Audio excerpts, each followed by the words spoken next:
अंदज़रगर ने अपनी रान पर हाथ मारकर कहा, मुसलमान आमने सामने की जंग लड़ ही नहीं सकते, हम उनसे कई गुना ज्यादा फौज ले जाएंगे।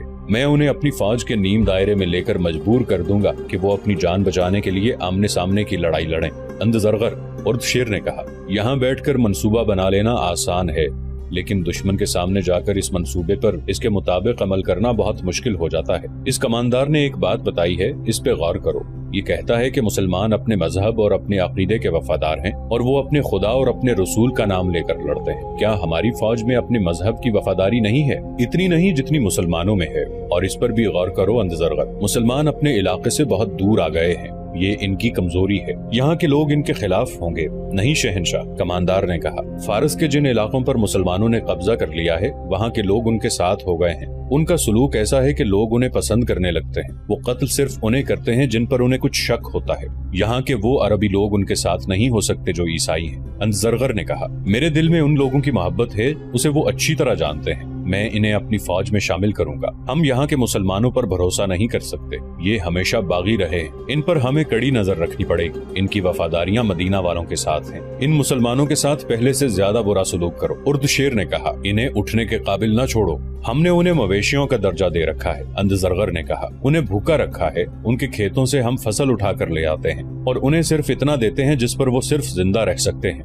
लेकिन वो इस्लाम का नाम लेने से बाज नहीं आते। भूखे मर जाना पसंद करते हैं लेकिन अपना मजहब नहीं छोड़ते, यही उनकी कुव्वत है। कमानदार ने कहा, वरना एक आदमी 10 का मुकाबला नहीं कर सकता। कपड़ों में मलबूस आदमी जरा पोश को कत्ल नहीं कर सकता। मुसलमानों ने ये करके दिखाया है, मैं इस कुव्वत को कुचल डालूंगा। उर्दशेर ने बुलंद आवाज से कहा, अंदज़रगर, अभी इन मुसलमानों का न छेड़ना जो हमारी रियाया है।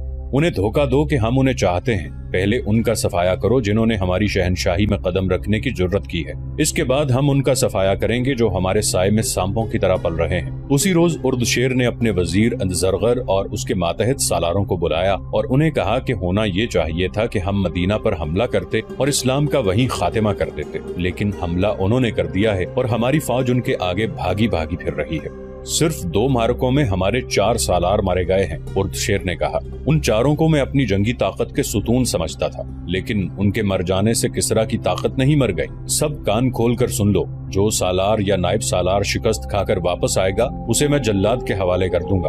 उसके लिए यही बेहतर होगा कि वो अपने आप को खुद ही खत्म कर ले या किसी और तरफ निकल जाए। फारस की सरहद में कदम न रखे। अंदज़रगर, तुम मदाइन और इर्द गिर्द से जिस कदर फौज ले जाना चाहो ले जाओ। सालार बहमन को मैंने पैगाम भेज दिया है कि वो अपनी तमाम तर फौज के साथ फुरात के किनारे दलजा के मुकाम पर पहुंच जाए। तुम इससे जल्दी दलजा पहुंच जाओ, वहां खैमजन होकर बहमन का इंतजार करना। जो ही वो आ जाए दोनों मिलकर मुसलमानों को घेरे में लेने की कोशिश करना। उनका कोई आदमी और कोई एक जानवर भी जिंदा न रहे। उनकी तादाद तुम्हारे मुकाबले में कुछ भी नहीं। मैं कोई मुसलमान कैदी नहीं देखना चाहता, मैं उनकी लाशें देखना चाहता हूँ। मैं देखने आऊंगा कि उनके घोड़ों और ऊंटों के मुर्दार उनकी लाशों के दरमियान पड़े हैं। तुम्हें जरतश्त के नाम पर हलफ उठाना होगा कि फतह हासिल करोगे या मौत। अंदज़रगर दोनों फौजों का सिपह सालार होगा।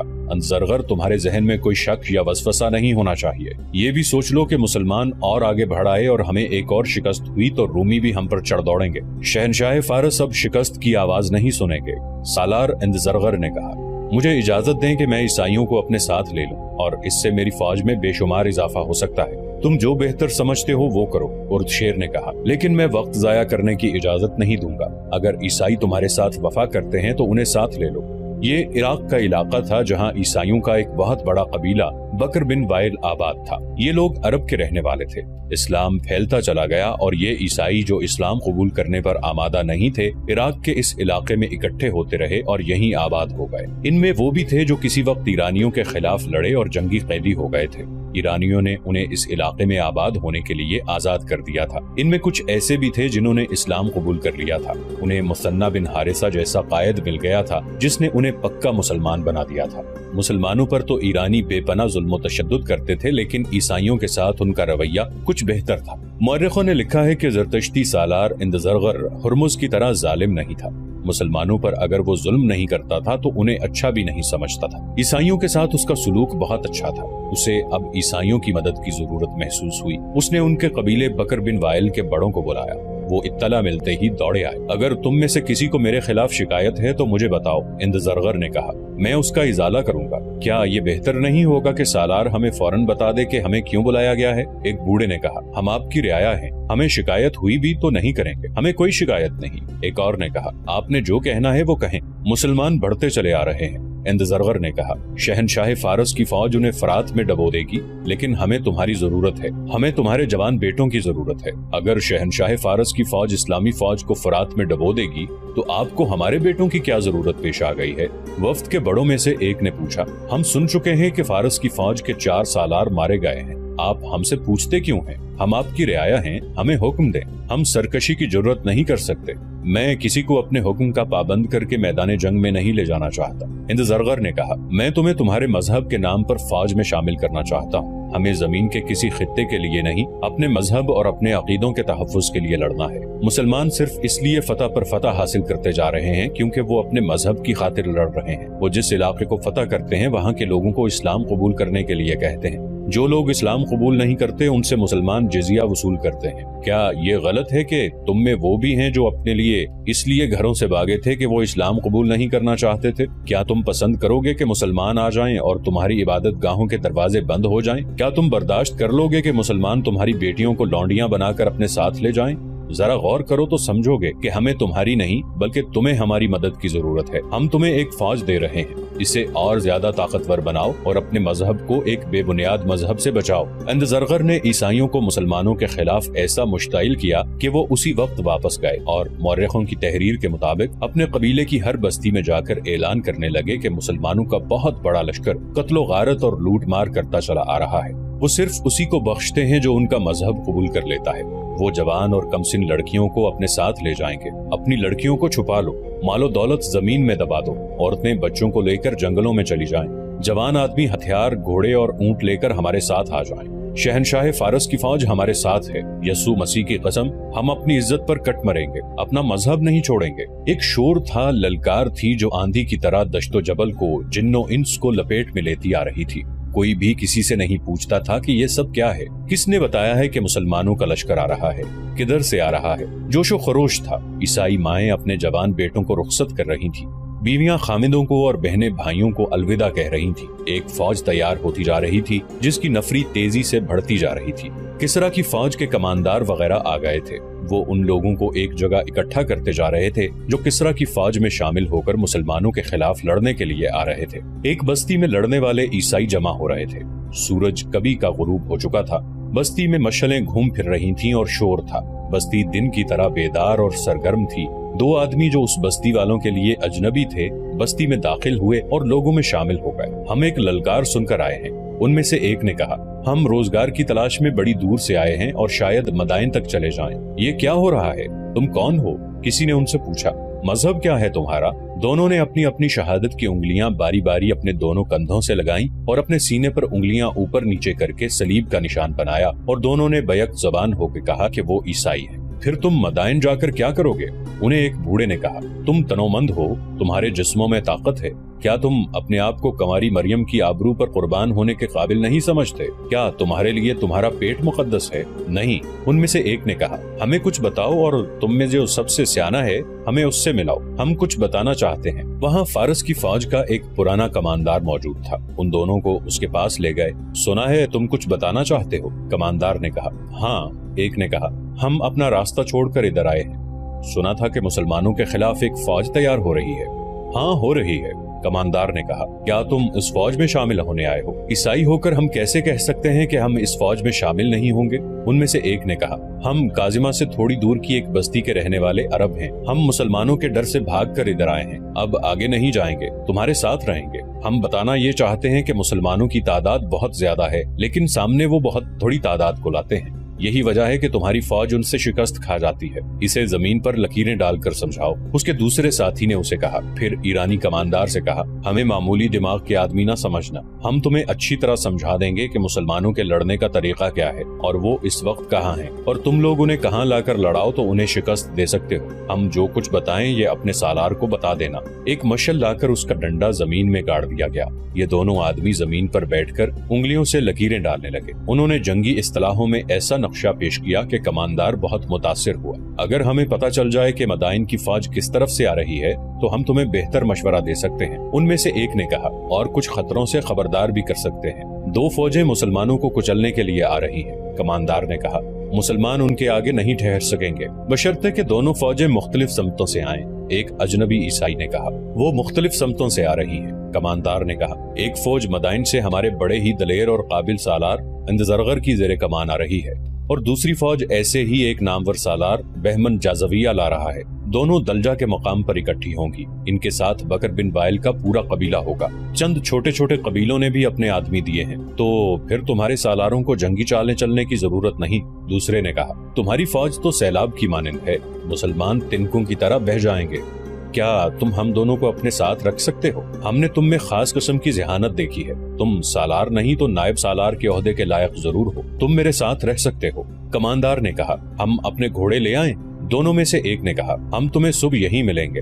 सुबह कूच हो रहा है। कमांडर ने कहा, उन तमाम लोगों को जो लड़ने के लिए जा रहे हैं एक जगह जमा किया जा रहा है। तुम उनके साथ आ जाना, मैं तुम्हें मिल जाऊंगा। दोनों बस्ती से निकल गए। उन्होंने अपने घोड़े बस्ती से कुछ दूर जाकर एक दरख्त के साथ बांध दिए और बस्ती में पैदल गए थे। बस्ती से निकलते ही वो दौड़ पड़े और अपने घोड़ों पर जा सवार हुए। क्या हम सुबह तक पहुंच सकेंगे बिन आसिफ? एक ने दूसरे से पूछा। खुदा की कसम हमें पहुंचना पड़ेगा, खा उड़कर पहुंचे। बिन आसिफ ने कहा, ये खबर इब्ने वलीद तक बर वक्त न पहुंची तो हमारी शिकस्त लाजमी है। घोड़े थके हुए नहीं, अल्लाह का नाम लो और एड़ लगा दो। दोनों ने एड़ लगाई और घोड़े दौड़ पड़े। अशर बिन आसिफ ने बुलंद आवाज से अपने साथी से कहा, ये तो तूफान है, अब आतिश परस्तों को शिकस्त देना आसान नहीं होगा। सिर्फ बकर बिन वाइल की तादाद देख लो, कई हजार होगी।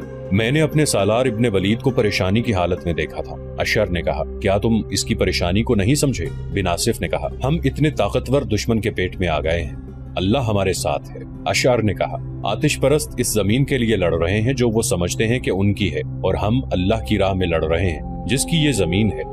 ये दोनों घुड़सवार खालिद रज़ियल्लाहु अन्हु के उस जासूसी निजाम के बड़े ज़हीन आदमी थे जो खालिद रज़ियल्लाहु अन्हु ने फारस की सरहद के अंदर आकर कायम किया था। उन्हें एहसास था कि वो मदीना से बहुत दूर अजनबी जमीन पर आ गए हैं जहां अल्लाह के सिवा उनकी मदद करने वाला कोई नहीं है।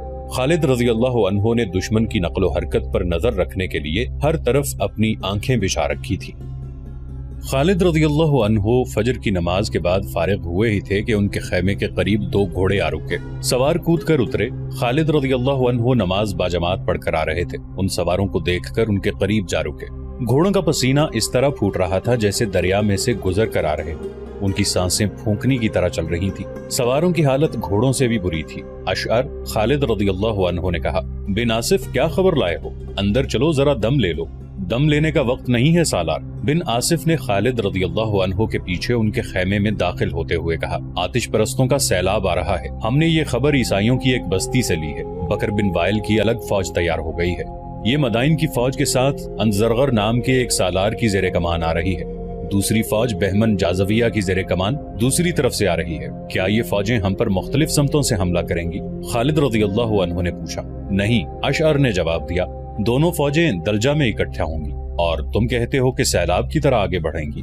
खालिद रज़ियल्लाहु अन्हु ने कहा, कमांडर ने यही बताया है। बिन आसिफ बोला, उन दोनों की रिपोर्ट अभी मुकम्मल हुई थी कि एक शुतर सवार खैमे के बाहर आ रुका और ऊंट से उतरकर बगैर इत्तला खैमे में आ गया। उसने खालिद रज़ियल्लाहु अन्हु को बताया कि फलां समत से ईरानियों की एक फौज बहमन जाज़विया की क़यादत में आ रही है। ये भी एक जासूस था जो किसी भेस में उस तरफ निकल गया था जिधर से बहमन की फौज आ रही थी। तारीख बताती है कि अंदज़रगर और बहमन जाज़विया को इस तरह कूच करना था कि दोनों की फौजें बैक वक्त या थोड़े से वक्फे के साथ दजला पहुंचती। मगर हुआ यूं कि अंदज़रगर पहले रवाना हो गया। उसकी वजह शायद ये थी कि वो किसरा उर्दशेर के करीब था, इसलिए उर्दशेर उसके सर पर सवार था। बहमन दूर था।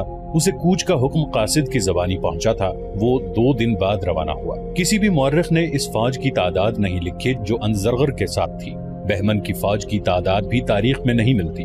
सिर्फ ये एक बड़ा वाज़ेह इशारा मिलता है कि आतिश परस्तों की फौज जो मुसलमानों के खिलाफ आ रही थी वो वाकई सैलाब की मानंद थी।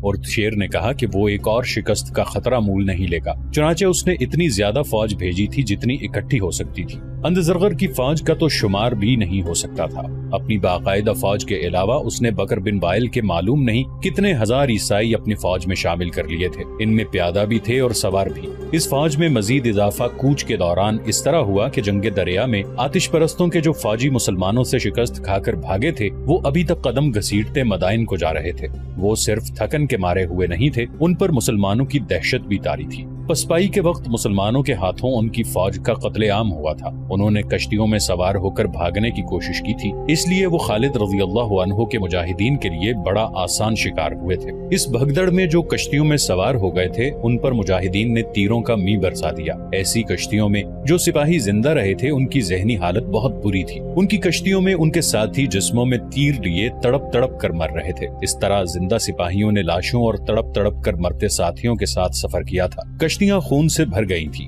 زندہ سپاہیوں کو کشتیاں کھینے کی بھی ہوش نہیں تھی۔ کشتیاں دریا کے بہاؤ کے ساتھ ساتھ خود ہی بہتی کہیں سے کہیں جا پہنچی تھی اور دور دور کنارے سے جا لگی تھی، اور زرتشت کے یہ پجاری بہت بری جسمانی اور ذہنی حالت میں مدائن کی طرف چل پڑے تھے۔ وہ 2-2 4-4 اور اس سے بھی زیادہ کی ٹولیوں میں جا رہے تھے۔ پرانی تحریروں سے پتہ چلتا ہے کہ ان میں سے کئی ایک نے جب اندزرغر کی فوج کو آتے دیکھا تو بھاگ اٹھے۔ وہ تیز دوڑ نہیں سکتے تھے، انہیں پکڑ لیا گیا اور فوج میں شامل کر لیا گیا۔ کچھ تعداد ایسے سپاہیوں کی ملی جو دماغی توازن کھو بیٹھے تھے، ان میں کچھ ایسے تھے جو بولتے ہی نہیں تھے۔ ان سے بات کرتے تھے تو وہ خالی خالی نگاہوں اور بے تاثر چہروں سے ہر کسی کو دیکھتے تھے۔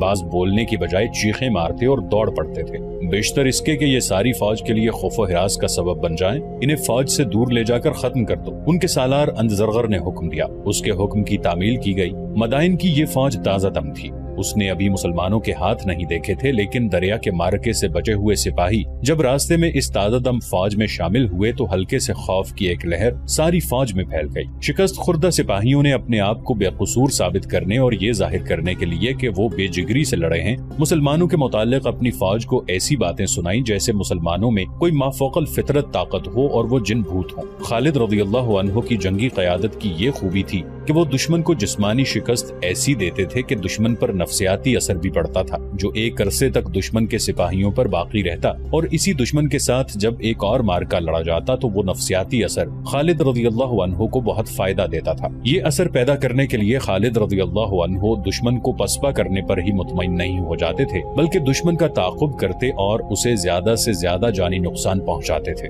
خالد رضی اللہ عنہ کے جاسوسوں نے یہ اطلاع بھی انہیں دی کہ پچھلے مارکے کے بھاگے ہوئے سپاہی بھی مدائن سے آنے والی فوج میں شامل ہو رہے ہیں۔ خالد رضی اللہ عنہ نے اپنے سالاروں کو بلایا اور انہیں نئی صورتحال سے آگاہ کیا۔ میرے عزیز ساتھیوں، خالد رضی اللہ عنہ نے انہیں کہا، ہم یہاں صرف اللہ کے بھروسے پر لڑنے آئے ہیں۔ جنگی نقطۂ نگاہ سے دیکھا جائے تو ہم فارس کی فوج سے ٹکر لینے کے قابل نہیں۔ اپنے وطن سے ہم بہت دور نکل آئے ہیں، ہمیں کمک نہیں مل سکتی، ہم واپس بھی نہیں جائیں گے۔ ہم فارسیوں کو اور کسرا کو نہیں، آگ کے خداؤں کو شکست دینے کا عزم کیے ہوئے ہیں۔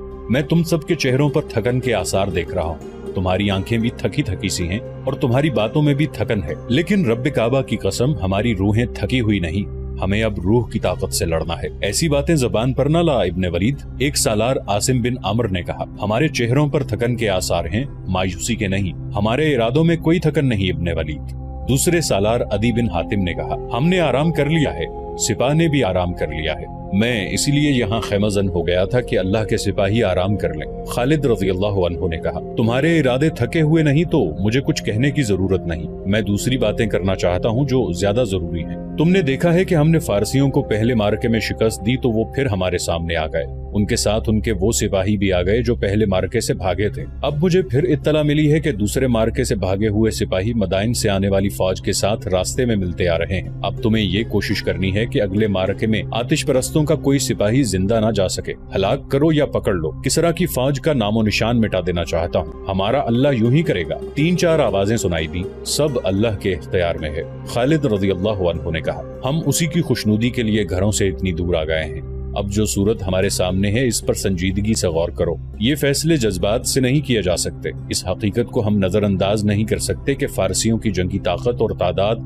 جو اب آ رہی ہے ہم اس کا مقابلہ کرنے کے قابل نہیں، لیکن پسپائی کو دل سے نکال دو۔ تازہ اطلاعات کے مطابق مدائن کی فوج دجلہ عبور کر آئی ہے، आज रात फुरात को भी अबूर कर लेगी, फिर वो दलजा पहुंच जाएगी। उनकी दूसरी फौज भी आ रही है। हमारे जासूस उसका कूच देख रहे हैं और मुझे इत्तलात दे रहे हैं। खुदाए जुल जलाल हमारी मदद कर रहा है। ये उसी की जाते बारी का करम है कि फारस की ये दूसरी फौज जो एक सालार बहमन जाजविया की जेरे कमान आ रही है, उसकी रफ्तार तेज नहीं, वो पड़ाव ज्यादा कर रही है। हम अपनी कलील नफरी से दोनों फौजों से टक्कर ले सकते हैं। मेरी अकल अगर सही काम कर रही है तो मैं यही एक बेहतर तरीका समझता हूँ कि मदाइन की फौज जो सालार अंदजरगर के साथ आ रही है वो दलजा तक जल्दी पहुँच जाएगी। बेशतर इसके कि बहमन की फौज भी उससे आ मिले, हम अंदजरगर पर हमला कर देंगे। क्या मैंने बेहतर सोचा है? इससे बेहतर और कोई फैसला नहीं हो सकता।